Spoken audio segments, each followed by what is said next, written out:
జాహిద్ ఖాన్ ఉగ్ర లింక్ కేసులో కీలకమైన విషయాలు వెలుగులోకొచ్చాయి. దేశ భద్రతా సమాచారాన్ని ఐఎస్ఐకి చేరవేసినట్టు జాహిద్ ఖాన్ ఒప్పుకున్నాడు. నిందితుడికి పాక్లోని గ్యాంగ్స్టర్ సవాస్తో సంబంధాలున్నట్టు అనుమానిస్తున్నారు.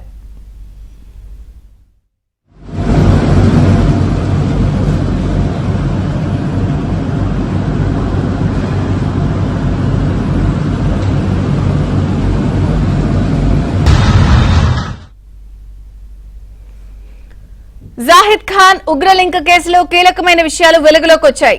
దేశ భద్రతా సమాచారాన్ని ఐఎస్ఐకి చేరవేసినట్టు జాహిద్ ఖాన్ ఒప్పుకున్నాడు. నిందితుడికి పాక్లోని గ్యాంగ్స్టర్ సవాస్తో సంబంధాలున్నట్టు అనుమానిస్తున్నారు.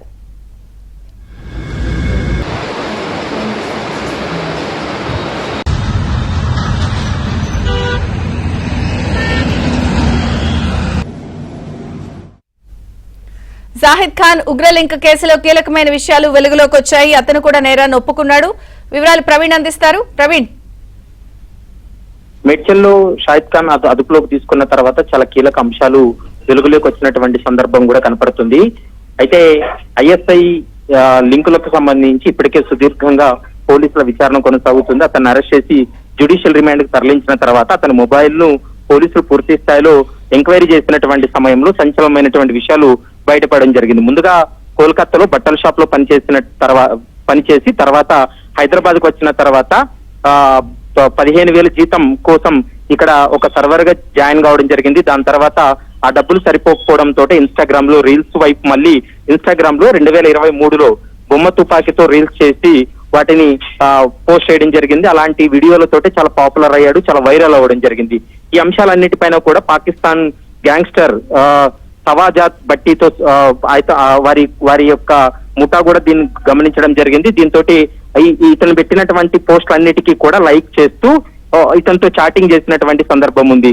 ఇతను కూడా అంటే ఎవరైతే నిందితుడిగా ఉన్నాడో ఈ నిందితుడు కూడా తను పాకిస్తాన్ కి రావాలని ఉంది, తనను పాకిస్తాన్ కి మీరు వెల్కమ్ చేయండి అంటూ కూడా కొన్ని పోస్టులు పెట్టడం. మరోవైపు కొన్ని గ్రూపుల్లో ఇతను జాయిన్ అయినట్టు కూడా ప్రస్తుతం పోలీసులు గుర్తించడం జరిగింది. మరోవైపు ఆ పాకిస్తాన్ నుంచి ఐఎస్ఐ సంబంధాలు కలిగి ఉన్నటువంటి వ్యక్తులు యూపీ సీఎం యోగి ఆదిత్యనాథ్ తో పాటు అతని పిఏ, మరోవైపు కేబినెట్ కి సంబంధించినటువంటి మంత్రుల యొక్క ఫోన్ నెంబర్లు అడ్రస్లు కావాలంటూ కూడా వాళ్ళు అడిగినటువంటి వెంటనే ఇతను కొన్ని ఆన్లైన్ లో సెర్చ్ చేసి ఆ సమాచారాన్ని కూడా వాళ్ళకి చేరవేసినట్లు ప్రస్తుతం పోలీసులు గుర్తించడం జరిగింది. ఈ కేసులో ఎన్ఐఏ కూడా పూర్తి స్థాయిలో దర్యాప్తు కొనసాగిస్తుంది. ముఖ్యంగా ఐఎస్ఐ ఉగ్రవాదులతో ఇతనికి ప్రత్యక్షంగా సంబంధాలు లేకపోయినా అక్కడున్నటువంటి కొంతమంది పాకిస్తాన్ లో సానుభూతి పరులతో ఇతనికి ప్రత్యక్ష సంబంధాలు ఉన్నాయనేటువంటి అంశాన్ని ప్రస్తుతం పోలీసులు గుర్తించారు. కాబట్టి అతన్ని కస్టడీలోకి తీసుకొని మరీ లోతైనటువంటి దర్యాప్తు జరిపేటువంటి అవకాశం అయితే కనపడుతుంది. Vijayachandrika. Okay Praveen, thank you.